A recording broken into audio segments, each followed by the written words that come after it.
ಎಲ್ಲರಿಗೂ ನಮಸ್ಕಾರ. ಎಲ್ಲ ಹೇಗಿದ್ದೀರಾ? ಚೆನ್ನಾಗಿದ್ದೀರಾ ಅಂತ ಅಂದ್ಕೊಂಡಿದ್ದೀನಿ.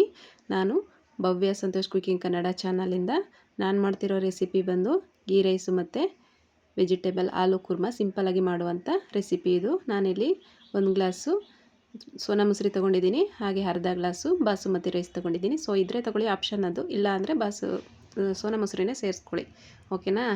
ಈಗ ತೊಳೆದು ನಾನು ಇದನ್ನು ಸೈಡಿಗೆ ಎತ್ತಿಟ್ಕೊತೀನಿ. ನಾನಿಲ್ಲಿ ಒಂದು ತೆಂಗಿನಕಾಯಿನ ತುರ್ಕೊಂಡಿದ್ದೀನಿ. ಈಗ ಇದನ್ನು ಮಿಕ್ಸಿ ಜಾರ್ಗೆ ಹಾಕಿ ಇದನ್ನು ರಸನ ತೆಕ್ಕೊಳ್ಳೋಣ. ಸ್ವಲ್ಪ ನೀರು ಸೇರಿಸಿ ಇದನ್ನು ಚೆನ್ನಾಗಿ ರಸನ ತೆಕ್ಕೊಳ್ಳೋಣ. ತೆಂಗಿನಕಾಯಿ ಹಾಲನ್ನ ತೆಕ್ಕೋಬೇಕು. ಇಲ್ಲಿ ಮಾಮೂಲಿ ಹಾಲನ್ನ ಸೇರಿಸ್ತಾರೆ. ಸೊ ನನಗೆ ಅದು ಹಾಲು ಸೇರಿಸೋದು ಇಷ್ಟ ಆಗಲ್ಲ, ಹಾಗಾಗಿ ನಾನು ಅದನ್ನು ಹಾಲನ್ನ ಸ್ಕಿಪ್ ಮಾಡಿ ತೆಂಗಿನಕಾಯಿ ಹಾಲನ್ನ ತೊಗೊಂಡಿದ್ದೀನಿ.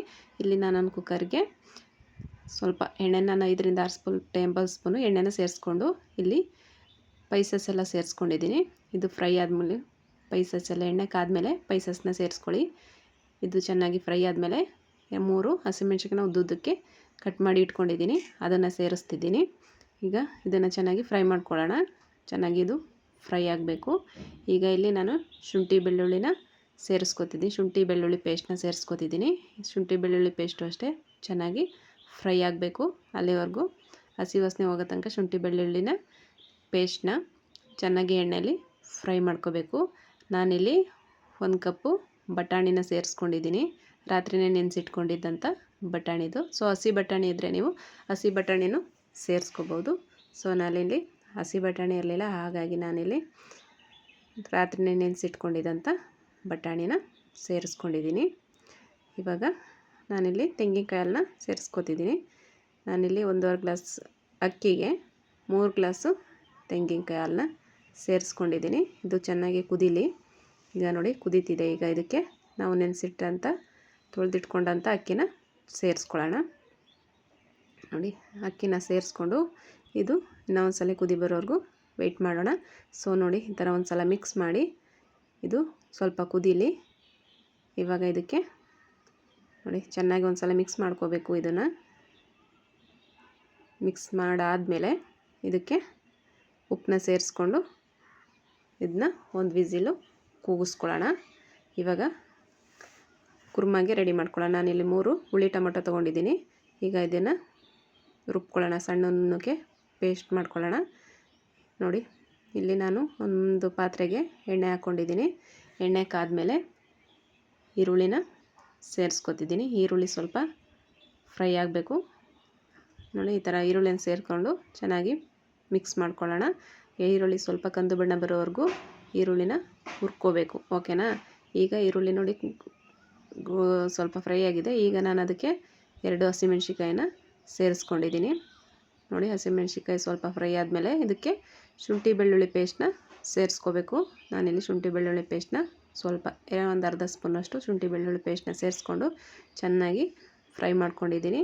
ನೋಡಿ ನಾನಿಲ್ಲಿ ಬಟಾಣಿನ ಇವಾಗ ಫ್ರೈ ಆದಮೇಲೆ ಬಟಾಣಿನ ನಾನು ಇದು ಒಣಗಿರೋ ಬಟಾಣಿ ಆದ್ದರಿಂದ ಇದನ್ನು 1 ವಿಸಿಲು ಕೂಗಿಸ್ಕೊಂಡು ಬಟಾಣಿನ ತೆಗೆದಿಟ್ಕೊಂಡಿದ್ದೀನಿ. ಈಗ ಹಾಗೆ ಹಾಕಿದ್ರೆ ಬಟಾಣಿ ಬೇಯಲ್ಲ, ಹಾಗಾಗಿ ನಾನು 1-2 ವಿಸಿಲ ಕೂಗಿಸ್ಕೊಂಡು ಬಟಾಣಿನ ಇದಕ್ಕೆ ಸೇರಿಸ್ಕೊತೀನಿ. ಹಸಿ ಬಟಾಣಿ ಇದ್ದರೆ ಸೊ ಡೈರೆಕ್ಟಾಗಿ ಹಾಗೆ ಹಾಕೋಬೋದು. ಒಣಗಿರೋದಾದರೆ ಆ ಥರ ಹಾಕೋಕ್ಕಾಗಲ್ಲ, ಬೇಯಲ್ಲ ಗ್ರೇವಿಗೆ. ಅದಕ್ಕೆ 1-2 ವಿಸಿಲು ಕೂಗಿಸ್ಕೊಂಡು ಹಾಕೋಬೇಕು. ಇಲ್ಲಿ ನಾನು ಟೊಮೊಟೊ ತೋರಿಸಿದ್ನಲ್ಲ, ಅದು ರುಬ್ಬಿದಂಥ ಪೇಸ್ಟ್ನ ಇಲ್ಲಿ ಸೇರಿಸ್ಕೊಳ್ಳೋಣ. ಈಗ ಪೇಸ್ಟು ಚೆನ್ನಾಗಿ ಟೊಮೊಟೊ ರುಬ್ಬಿದಂಥ ಪೇಸ್ಟು ಚೆನ್ನಾಗಿ ಅದು ಫ್ರೈ ಆಗಬೇಕು. ಹಸಿ ವಾಸನೆ ಹೋಗಬೇಕು ಟೊಮೊಟೊದು. ಅಲ್ಲಿ ತನಕ ಇದನ್ನು ಫ್ರೈ ಮಾಡಿಕೊಂಡು ಸುತ್ತ ಎಣ್ಣೆ ಬಿಡೋ ಥರ ಫ್ರೈ ಮಾಡ್ಕೋಬೇಕು. ನೋಡಿ ಈಗ ಚೆನ್ನಾಗಿ ಇದು ಫ್ರೈ ಆಗಿದೆ ಟೊಮೊಟೊ. ಇವಾಗ ಇದಕ್ಕೆ ನಾನು 2 ಟೀ ಸ್ಪೂನ್ ಖಾರದ ಪುಡಿನ ಸಾಂಬಾರು ಪುಡಿ ಅಂದರೆ ಬೇಳೆ ಸಾಂಬಾರು ಪುಡಿ ಅಂತಾರಲ್ಲ, ಅದನ್ನು ಸೇರಿಸ್ಕೊತಿದ್ದೀನಿ. ಈಗ 2 ಸ್ಪೂನ್ ಸೇರಿಸ್ಕೊಂಡು ಇದನ್ನು ಚೆನ್ನಾಗಿ ಒಂದು ಸಲ ನೋಡಿ ಈ ಥರ ನೀಟಾಗಿ ಮಿಕ್ಸ್ ಮಾಡ್ಕೊಳ್ಳೋಣ. ಚೆನ್ನಾಗಿ ಇದು ಮಿಕ್ಸ್ ಆಗಿ 1-2 ಸೆಕೆಂಡ್ ಕುದ್ರೆ ಸಾಕು, ಜಾಸ್ತಿ ಏನು ಬೇಡ. 1-2 ಸೆಕೆಂಡು ಕುದಿಬೇಕು. ಅದು ಖಾರದ ಪುಡಿ ಹಾಕಿರ್ತೀವಲ್ಲ, ಅದು ಸ್ವಲ್ಪ ಕುದಿಬೇಕು. ಈಗ ನಾನಿಲ್ಲಿ ನೋಡಿ ಉಪ್ಪನ್ನ ಸೇರಿಸ್ಕೊತಿದ್ದೀನಿ. ಉಪ್ಪು ಸೇರಿಸಿ ಒಂದು ಸಲ ಚೆನ್ನಾಗಿ ಮಿಕ್ಸ್ ಮಾಡ್ಕೊಳ್ಳೋಣ. ಇದು ಅಷ್ಟೇ 1-2 ಸೆಕೆಂಡು ಕುದಿಬೇಕು. ಬಟಾಣಿಗೆ ನಾವು ಉಪ್ಪು ಹಾಕಿರಲ್ಲ, ಹಾಗಾಗಿ ಅದು ಉಪ್ಪು ಸ್ವಲ್ಪ ಇಟ್ಕೋಬೇಕು ಬಟಾಣಿಗೆ. ಈಗ ನಾನಿಲ್ಲಿ 2 ಆಲೂಗೆಡ್ಡೆನ ಈ ಥರ ಬೇಯಿಸಿ ತೆಗೆದಿಟ್ಕೊಂಡಿದ್ದೀನಿ. ನೋಡಿ ಈ ಥರ ಆಲೂಗೆಡ್ಡೆನ ಈ ಥರ ಸ್ಮ್ಯಾಶ್ ಮಾಡಿ ಕೈಯಲ್ಲೇ ಹಾಕ್ಕೊಳ್ಳೋಣ. 2 ಅಷ್ಟೇ ಹಾಕಿದ್ದೀನಿ. ನಾನಿನ್ನು ನೋಡಿ ಎರಡಷ್ಟೇ ಹಾಕ್ಕೊಂಡಿದ್ದೀನಿ. ಇದನ್ನು ಕಟ್ ಮಾಡಿ ಸೇರಿಸ್ಕೊಳ್ಳೋಣ. ಓಕೆನಾ. ಇದನ್ನು ಒಂದು ಸತಿ ಹಾಕಿ ಮಿಕ್ಸ್ ಮಾಡಿಕೊಂಡು ನೋಡಿ, ಈ ಥರ ಚೆನ್ನಾಗಿ ಮಿಕ್ಸ್ ಮಾಡ್ಕೊಳ್ಳೋಣ. ಇದು 1-2 ನಿಮಿಷ ಕುದೀಲಿ. ಇವಾಗ ನೋಡಿ, ನಾನು ಇದ್ದಂಥ ಆಲೂಗೆಡ್ಡೆನ ಈ ಥರ ಚಾಕುವಿಂದ ಈ ಥರ ಉದ್ದುದ್ದಕ್ಕೆ ಕಟ್ ಮಾಡಿ ಸೇರಿಸ್ಕೊಂಡಿದ್ದೀನಿ. ಈಗ ಇದನ್ನು ಚೆನ್ನಾಗಿ ನೀಟಾಗಿ ಒಂದು ಸಲ ಮಿಕ್ಸ್ ಮಾಡ್ಕೊಳ್ಳೋಣ. ತುಂಬ ಈಸಿಯಾಗಿ ಮಾಡ್ಕೊಳ್ಳೋ ಅಂಥ ರೆಸಿಪಿ ಇದು. ಒಂದು ಸಲ ಟ್ರೈ ಮಾಡಿ ಹೇಗಿದೆ ಅಂತ ಕಮೆಂಟ್ ಮಾಡಿ ಪ್ಲೀಸ್. ಹಾಗೆ ಇವಾಗ ನೋಡಿ, ಇದು ರೆಡಿ ಆಯಿತು, ಗ್ರೇವಿನೂ ರೆಡಿ ಆಯಿತು. ಇವಾಗ ಇದಕ್ಕೆ ಲಾಸ್ಟಿಗೆ ಸ್ವಲ್ಪ ಕೊತ್ತಂಬರಿ ಸೊಪ್ಪು ಸೇರಿಸ್ಕೊಂಡು ಮಿಕ್ಸ್ ಮಾಡಿಕೊಂಡ್ರೆ ಗೀ ರೈಸು ಮತ್ತು ಬಟಾಣಿ ಕುರ್ಮ ರೆಡಿ ಆಯಿತು. ಓಕೆನಾ. ನೋಡಿ, ಈ ಥರ ಮಿಕ್ಸ್ ಮಾಡಿಕೊಂಡು ನೋಡಿ ಎಷ್ಟು ಕಲರಾಗಿ ಎಷ್ಟು ಚೆನ್ನಾಗಿದೆ ಅಂತ. ಒಂದು ಸಲ ಟ್ರೈ ಮಾಡಿ. ತುಂಬ ಟೇಸ್ಟಿಯಾದಂಥ ಗೀ ರೈಸು ಮತ್ತು ಕುರ್ಮ ಒಂದೇ ವಿಡಿಯೋದಲ್ಲಿ ತೋರಿಸಿದ್ದೀನಿ. ಇವಾಗ ಇದು ರೆಡಿ ಆಯಿತು. ಇವಾಗ ರೈಸ್ ಹೇಗಾಗಿದೆ ಅಂತ ನೋಡಿ, ಒಂದು ವಿಸಿಲ್ ಕೂಗಿಸ್ಕೊಂಡಿದ್ದೀನಿ. ಈಗ ರೈಸ್ ಹೇಗಿದೆ ಅಂತ ನೋಡೋಣ. ನೋಡಿ, ನೀಟಾಗಿ ನಿಧಾನಕ್ಕೆ ಮಿಕ್ಸ್ ಮಾಡ್ಕೋಬೇಕು. ನೋಡಿ ಎಷ್ಟು ಉದ್ದುದ್ರಾಗಿ ಎಷ್ಟು ಚೆನ್ನಾಗಿ ಮಿಕ್ಸ್ ಆಗಿದೆ ಅಂತ ರೈಸು. ನೋಡಿ, ಈ ಥರ ನೀಟಾಗಿ ನಿಧಾನವಾಗಿ ಮಿಕ್ಸ್ ಮಾಡ್ಕೋಬೇಕು. ಕಾಣಿಸ್ತಿದೆಯಲ್ಲ ನಿಮಗೆ ಎಷ್ಟು ಚೆನ್ನಾಗಿ ಉದ್ದುದ್ರಾಗಿ ತುಂಬ ಚೆನ್ನಾಗಿ ಬಂದಿದೆ ಗೀ ರೈಸು. ಅಷ್ಟೇ ಸಿಂಪಲ್ಲಾಗಿ ಮಾಡ್ಕೊಳ್ಳುವಂಥ ಗೀ ರೈಸು.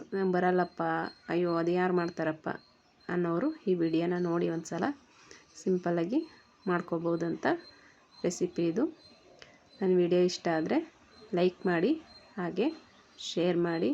ನಮ್ಮ ಚಾನಲ್ನ ಪ್ಲೀಸ್ ಯಾರು ಸಬ್ಸ್ಕ್ರೈಬ್ ಮಾಡಿಲ್ಲ ಸಬ್ಸ್ಕ್ರೈಬ್ ಮಾಡಿಕೊಂಡು ನೋಡಿ. Thank you so much.